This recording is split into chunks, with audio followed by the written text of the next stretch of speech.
clave. Y este es un tipo de conexión que se utiliza muchísimo, pero muchísimo, ¿cierto? Una soldadura, ¿por qué razón se puede resolver con soldadura? Porque es más barata.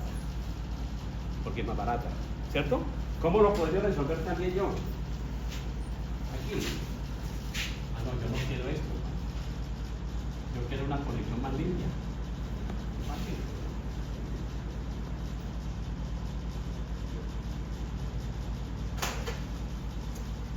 Entonces, una conexión más limpia. Sencillamente, coja una platina. Además, ojo de lo que acabo de decir. Si la conexión no va a ser así, usted la tendrá que hacer en obra, ¿o no? ¿Sí o no? ¿Por qué tiene que ser en obra? Porque usted no puede llegar con esta viga, conectar esta columna a la obra, ¿cierto? ¿Qué tendría que hacer usted? Armar todo el pórtico, ¿cierto? De la planta, llevárselo quizá en un helicóptero y llevarlo a la obra. No lo puede hacer. Entonces usted lo que hace es que monta las columnas y luego trae las vigas y hace esta conexión con toda seguridad la tiene que hacer en obra, ¿cierto? Y ojo vivo, cuando ustedes estén metidos en un proyecto estructural de acero o cuando estén en una obra de acero, procuren que todas las conexiones soldadas se hagan en la planta. Esa es la recomendación. Toda soldadura, toda conexión soldada se debe hacer en planta. ¿Por qué razón? Porque las plantas serias tienen dentro de su gestión de calidad de la planta, tienen un sistema de control de calidad de planta y el inspector de calidad va a venir a inspeccionar lo que haya que inspeccionar. ¿De acuerdo? Y si usted le dice que tiene que inspeccionar 100% de las soldaduras con ultrasonido, las inspecciona todas. En obra no es tan fácil. Entonces, ¿cuál es una alternativa buena? Coja una platina, le hace el bisel a esta platina. Como usted lo va a hacer en taller, entonces usted aquí llena esto con soldadura y esa platina que salió del taller es soldada a la columna. ¿Listo? Y usted a la obra trae la viga, ya tiene la garantía de que esa platina pasó por una inspección en el taller, ¿cierto? Entonces trae la viga aquí está la viga y hace conexión pernada aquí. ¿Está claro, razón? ¿Listo? Entonces hace una conexión soldada en el taller, ¿cierto? O puede hacer una conexión hipernada en la obra, ¿cierto? Es mucho más fácil controlar una conexión pernada en obra, mucho más fácil, ¿cierto? ¿Por qué? Porque usted parte de un perno, que usted siempre lo que tiene que hacer es garantizar el apriete, no más, ¿cierto? En una conexión pernada usted lo único que tiene que garantizar es qué apriete le va a dar, punto, ¿cierto? Ahí usted no tiene soldadura, no tiene ningún proceso que necesite. ¿Está claro para todos? ¿Listo? Bueno, entonces,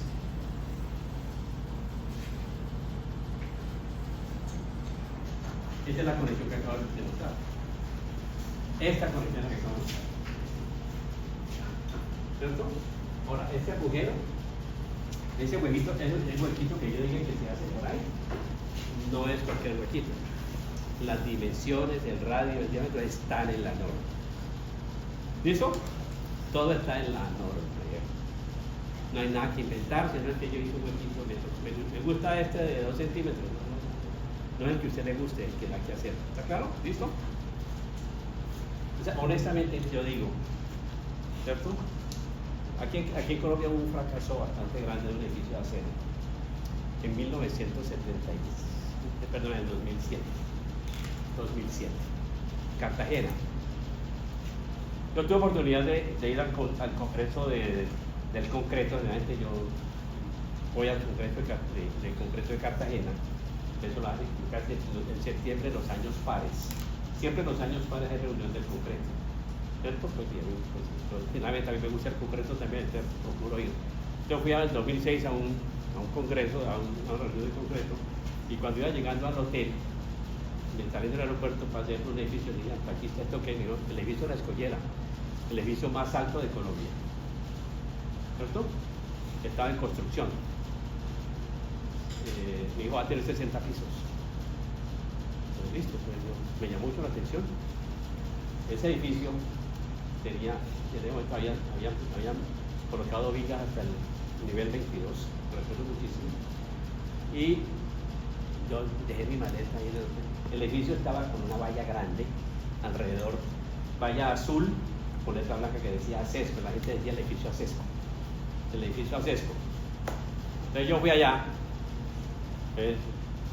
a decirle al ingeniero de la obra. Pues me llamó mucho la atención que llevaba 22 niveles y no llevaba una sola riostra. Recomendación para ustedes: el edificio es de acero.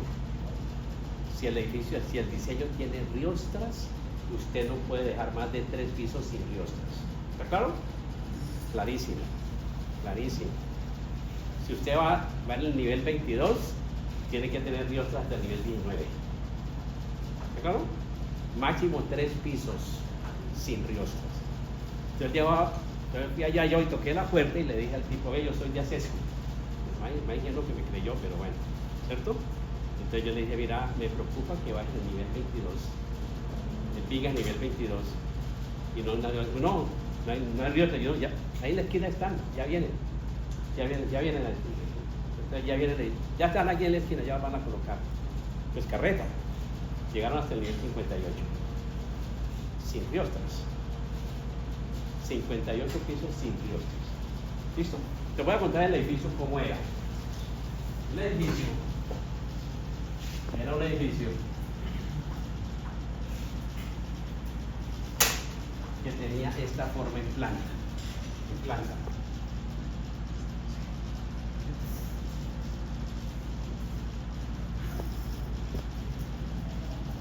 Esta era la parte del edificio. 40 metros. Por 12 metros de es el edificio en plano, edificio muy alto. El edificio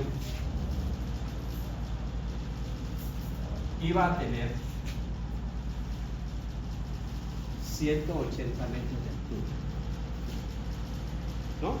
60 pisos de 3 metros por piso a techo, 380. Cuando ustedes se meten en un edificio de estos, sobre todo en zonas donde haya vientos fuertes, hay una norma de oro, ¿cierto? Y es calcular la relación del pelotén del edificio. ¿Y cómo es la relación del pelotén del edificio? La altura del edificio medido por la menor dimensión del plano. ¿Listo? Entonces, ¿cuánto da 180 sobre 12? 15. Recomendación: cuando esa relación pase de 7, empiece a preocuparse. ¿Listo? El edificio fue diseñado en el Ecuador. ¿Listo? Por una empresa ecuatoriana, ¿cierto? Yo no quiero entrar en investigaciones de nada. Fue fabricado todo en Quito y transportado en camiones hasta Cartagena, ¿cierto? ¿Cuántos peajes hay que pasar desde Ipiales cuando entran los camiones hasta Cartagena? Yo no sé cuántos fue, ¿cierto? ¿A cuánta gente hubo que arreglar, ¿cierto? Para permitir que esa estructura pasara hasta Cartagena. ¿Listo? Muy bien. ¿Qué pasó con el edificio? Un año después, yo lo conocí en el año 2007 hubo un vientecito. Me voy a explicar por qué un vientecito. En la norma de viento, yo espero que nosotros tengamos oportunidad de hablar de ingeniería eólica al final del curso, ¿cierto? Porque personalmente pues, no hay mucho tiempo para hablar. Este es un curso de estructuras de acero, ¿cierto? No es de viento, pero sí va a tratar de que tengamos una charla de viento al final del curso. Entonces, existe en Colombia un mapa de amenaza de viento, así como existe un mapa de amenaza de sismo. Entonces, en Cartagena el mapa de viento dice que la velocidad básica del viento es de 130 kilómetros por hora. 130 kilómetros por hora. ¿Listo? ¿Cómo se calcula la fuerza del viento? La fuerza del viento es, con esa velocidad básica del viento, yo calculo la presión que produce el viento. La ecuación de Bernoulli. ¿Qué dice la ecuación de Bernoulli? El viento es un fluido, ¿no? ¿Cierto? Entonces, la presión producida por el... Esa es la ecuación de Bernoulli que usted vio en su curso de mecánica de fluidos. Estoy seguro. ¿Sí? ¿Se la mencionaron o no? Claro que van a mencionar. Personas, es que no, porque hablo con los profesores de fluido, a ver, que no enseñan nada. Entonces, esto es la presión del viento, punto. Con la velocidad del viento yo puedo calcular la presión. Entonces, ¿cómo calculo la fuerza? Fuerza es presión por área, punto. ¿Listo? Entonces, en el momento en que ocurrió el colapso, aquí había las vigas y las columnas. Y las columnas del edificio. Vigas y columnas. Pero no había un solo metro de fachada. ¿Cierto? ¿Para dónde voy yo? Cuando un edificio de acero colapsa es porque el tipo quería que colapsara. ¿Listo? Entonces, si yo no tengo muros de fachada colocados, ¿cuál es el área expuesta al viento? Pues el área de estas vigas y columnas. ¿Es decir? Entonces, las cuentas que hicimos es que el área de estas vigas y columnas era el 20% del área total de la fachada. Entonces, en teoría, la fuerza debiera ser el 20% de la fuerza en serio. Punto. ¿Cierto? Ahora, el viento que se produjo ese día fue de 40 kilómetros por hora, no de 130. ¿Cuánto da 40 sobre 130? 40 es ¿cómo? 0.81. 31. Multiplicado por punto 20, que es el área de la fachada, del área expuesta. 506. Una fuercita del 6% de la fuerza de diseño produjo el colapso del edificio. ¿Listo? Entonces ese viento, 3 de la tarde, cogió ese viento y estos pórticos quedaron con un desplazamiento permanente de un metro, del nivel 58. Bueno, el edificio quedó torcidito un metro. ¿Listo? ¿Qué hizo el dueño? Hacer un apartamento muy costoso en un sitio muy bien ubicado en Cartagena, ¿cierto? En un sitio muy bien ubicado en Boca Grande, ¿cierto? Diagonal del Caribe, sitio carísimo, de las áreas más costosas de este país.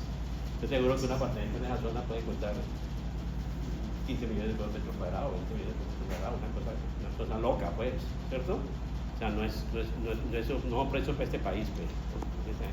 Entonces, he visto que vino allí, ¿cierto? Ya, un apartamento por piso, ¿cierto?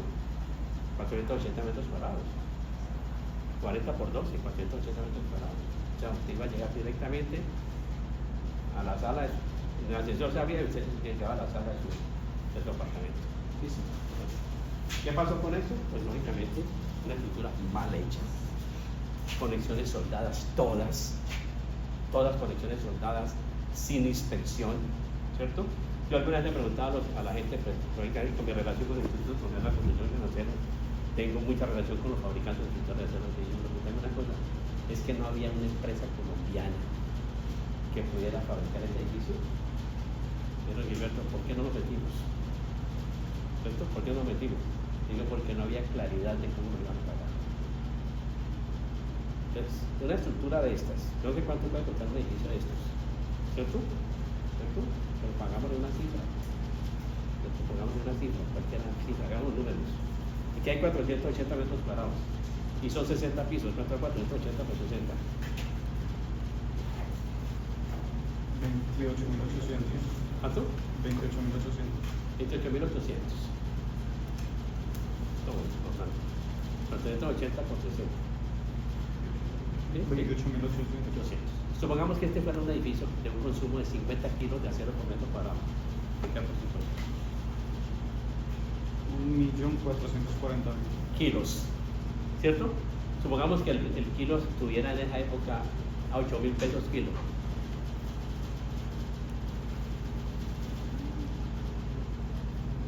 Divídalo por día a las 6 para poder que le dé una cifra.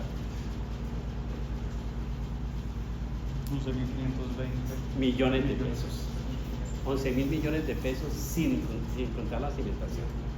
Ese edificio. ¿Cierto? ¿Ya? Entonces, lógicamente, una estructura de esas, si yo no tengo certeza de cómo me van a pagar, ¿qué quiere decir que yo no tenga certeza de cómo me van a pagar? Que esa plata no va a pasar por el sistema financiero comercial. Eso es así. ¿Qué pasa si la plata no pasa por el sistema financiero comercial? Yo estoy lavando. Es una lavandería. es una lavandería. ¿Correcto? Hoy pues es una lavandería. Entonces, si yo un contrato de esos, aquí te traigo la plata en efectivo. Más los peajes. ¿Cierto? Aquí la plata en efectivo. Yo me asusto, pues. ¿Cierto? Yo me asusto. No me meto en el tema. ¿Cierto? Ellos me dijeron que no había calidad como iban a pagar. Por eso ninguno quiso cotizar eso. Ellos no quedan ecuatorianos. En la vida práctica hay que tener muchos cuidados. Hace muchos años, el Club América quería construir, el América de Cali, el Club América de Cali quería construir una sede deportiva acá en el sur de la ciudad, frente al Confan que queda por acá por la avenida Cañascortes, por allá, ¿cierto? Allá frente al Confan. Y el diseño estructural de ese proyecto lo hicimos nosotros. O sea, lo hizo la empresa nuestra, ¿cierto? Hubo dificultades para que nos pagaran, ¿cierto? Al final que nos pagaran fue una tragedia, ¿cierto? Llegó un momento en que llegó a ser presidente del América Álvaro Muñoz Castro, que había sido jugador del América. En el primer título de América en el año 79, él era el primer equipo que dirigió Ochoa, era jugador, llegó a ser después presidente de América y a través de él y yo nos conocimos siendo pelados. Entonces pues estos muchachos en el edificio venezolano jugábamos fútbol, yo me creí en el edificio venezolano, jugábamos fútbol allá, entonces listo, yo lo conocí, él me ayudó a que nos pagaran, ¿cierto? Entonces antes de que él llegara hubo muchos procesos de que nos dijeran, mira, te vamos a pagar y aquí está esta plata en efectivo. Yo no, prefiero que no me pagues, pero aquí está, me estás necesitando plata, me estás cobrando. Es que no, espérate. ¿Por qué razón? Pues yo sabía que eso podría llegar a volverte caliente, ¿cierto? No, finalmente nos pagaron, a nosotros nos investigaron, ¿cierto? A nosotros nos investigaron. Y me tocó ir a la fiscalía, ¿cierto? ¿Por qué razón? Porque según el fiscal, yo tenía que saber que esa plata era del narcotráfico. ¿Yo por qué iba a saber si los pesitos que me pagaron fue de la venta de algún viaje? ¿No? Entonces yo lo que dije al fiscal, yo le dije, mira, a mí no me tiene por qué preguntar eso. A mí me pagaron con un cheque del Banco de Colombia. ¿No? Me pagaron con un cheque del Banco de Colombia. Pregúntele al banco de dónde recibió la plata. No soy yo. O sea, si me pagó con un cheque el Banco de Colombia fue porque entró una plata al Banco de Colombia. ¿Cierto? ¿Ya? Y si entró, el gerente del Banco de Colombia tendrá que ver de dónde vino la plata. ¿Cierto? Ese es el proceso. ¿Listo? Pues hemos hablado mucha carreta hoy, ¿cierto? Mucha carreta. Avancemos. Vamos a hablar de soldadores de filete, que no es la única que vamos a hablar en este curso, soldadores de filete. ¿Qué es un filete de soldadura? Esto es un filete. ¿Listo? Entonces,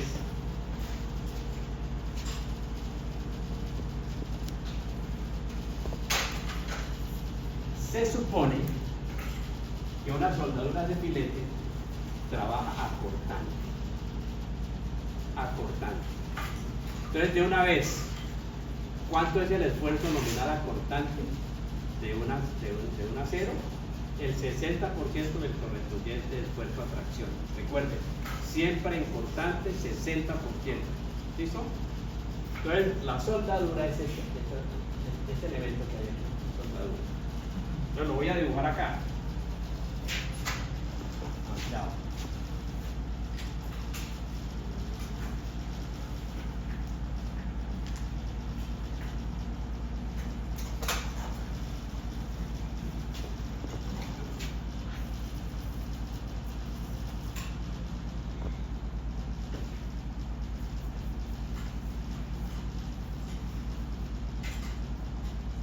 Este elemento vamos a soldar a este otro elemento, lo que está mostrando ahí. ¿Listo? Entonces aquí está el filete. El filete hace eso. Ese es el filete. Se supone que lo que trabaja en el filete es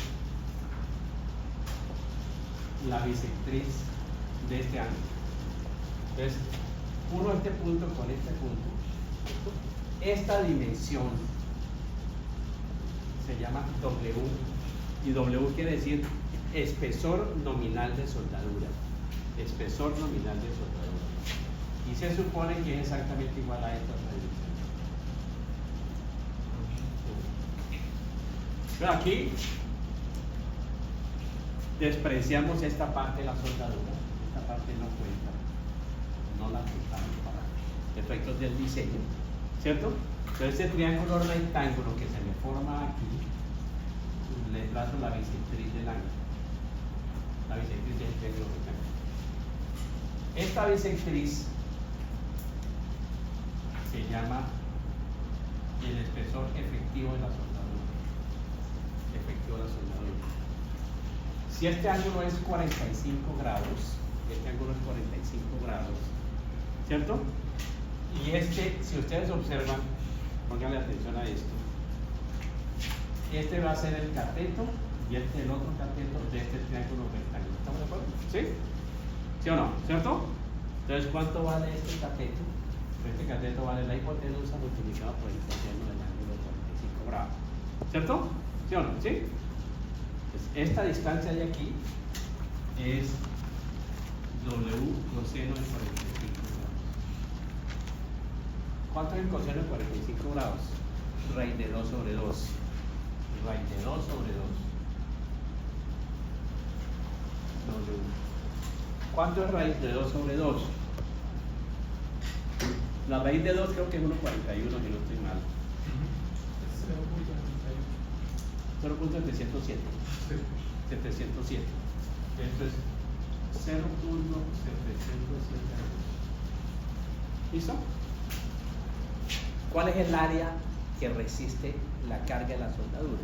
Entonces, la bisectriz multiplicado por la longitud del cordón. ¿Y cuánto es la longitud del cordón de soldadura? Es L. Entonces, esta área achurada es igual a esta garganta efectiva que se llama, ¿listo? Esta garganta efectiva que se llama, que es .707W multiplicado por L, que es el área. ¿Ya? Este es el área. Este es el área de la soldadura. Esa área de soldadura multiplicada por el esfuerzo de la soldadura. ¿Cuánto vale el esfuerzo de la soldadura? Como es acortante, 60% de F sub Y. ¿Listo? 60% de F sub Y. ¿Cuál F sub Y? El F sub Y es la soldadura. Porque es con lo que estoy soldando. 60%. Entonces, ¿cómo diseñamos la soldadura? Decimos que la carga de diseño debería ser menor o igual a un factor de reducción de capacidad multiplicado por la resistencia nominal de la soldadura. En una conexión, ¿cierto? Donde yo no puedo desarrollar utilidad, pi vale 0.75. ¿Está claro? Yo no puedo desarrollar utilidad en una conexión. Entonces se considera un estado límite frágil, 0.75.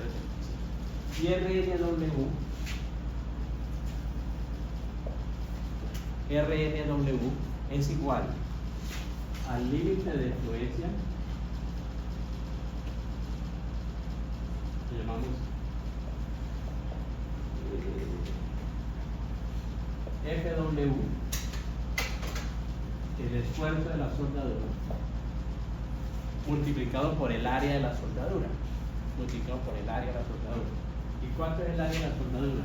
La longitud de la soldadura multiplicado por la garganta efectiva. ¿Listo? Cuando usted empieza un diseño estructural de una conexión, usted lo primero que define, ¿cierto? Es cuánto vale W.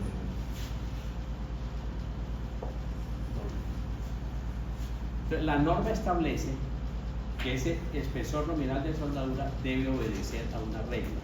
¿Cuál es la regla? Ese espesor no puede ser inferior a un mínimo, no puede ser inferior a un mínimo, ni puede ser superior a un máximo. ¿Listo? Entonces la norma establece que cuando usted va a empezar a soldar, usted ya sabe cuánto vale el espesor efectivo. Usted ya tiene que saber, ¿cierto? Porque usted sabe cuánto vale W, usted define cuánto es W, ¿listo? Multiplica por .707. ¿Está claro? espesor. Entonces, de aquí, ¿qué es lo que usted no conoce aquí? ¿Qué es lo que no conoce aquí? Usted no conoce la longitud de soldadura. ¿Listo?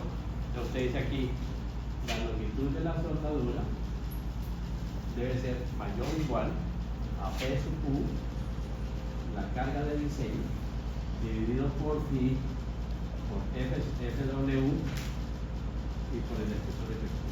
¿Está claro? ¿Listo? Entonces, si usted tiene una platina y dice, no, tranquilo, mijo, que quiero, a ver, que quiero diseñar una conexión soldada para esta platina. Usted dice, ¿y dónde le va a colocar soldadura? Pues aquí. Voy a colocar soldadura aquí. Voy a colocar soldadura. ¿Qué es esto? La longitud total de las soldaduras. La longitud total, no es la longitud de cada cordón, ¿no? Entonces usted dice, voy a necesitar 20 centímetros, entonces le coloco 10 y 10, ¿está claro? ¿Listo? Entonces lo divido por 2 y digo, coloque 2 cordones cada uno de tantos centímetros. ¿Listo? ¿Se acuerdan con eso? Es muy simple, es muy simple.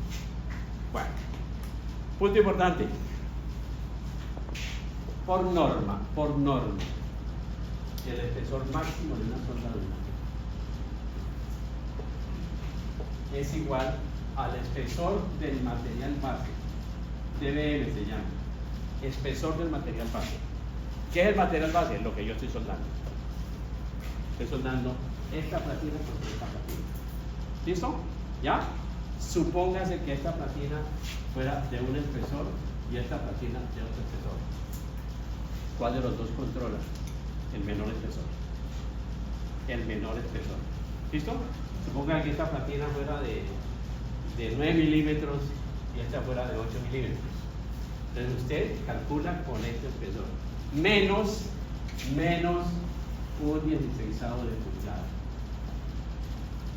¿Y cuánto es un 16avo de pulgada? 1.59 milímetros. Entonces el espesor del material base, el menor de los dos espesores, menos un 16avo de pulgada. ¿Listo? FW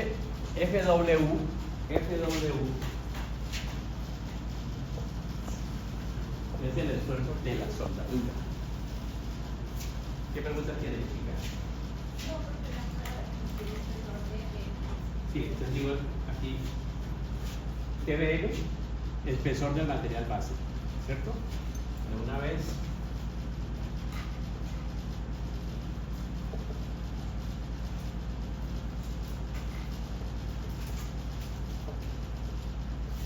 ¿Listo? Eso quiere decir BS, TBM, ¿cierto? Material base, TBM, material base. El W mínimo, ahora se los muestro, aparece en una tabla, porque depende, el W mínimo también depende del espesor de lo que voy a soldar. ¿Listo? FW se define de la siguiente manera. 0.6 FEXX multiplicado por un factor. Multiplicado por un factor.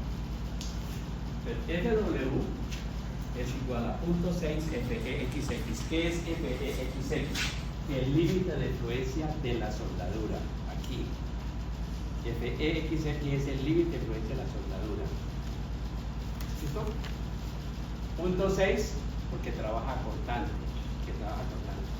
Y este factor depende del ángulo de inclinación de la carga con respecto a la orientación de la soldadura. Por ejemplo, voy a cortar aquí de una vez. Ya les cuento cómo se calcula el factor, ¿cierto? Esta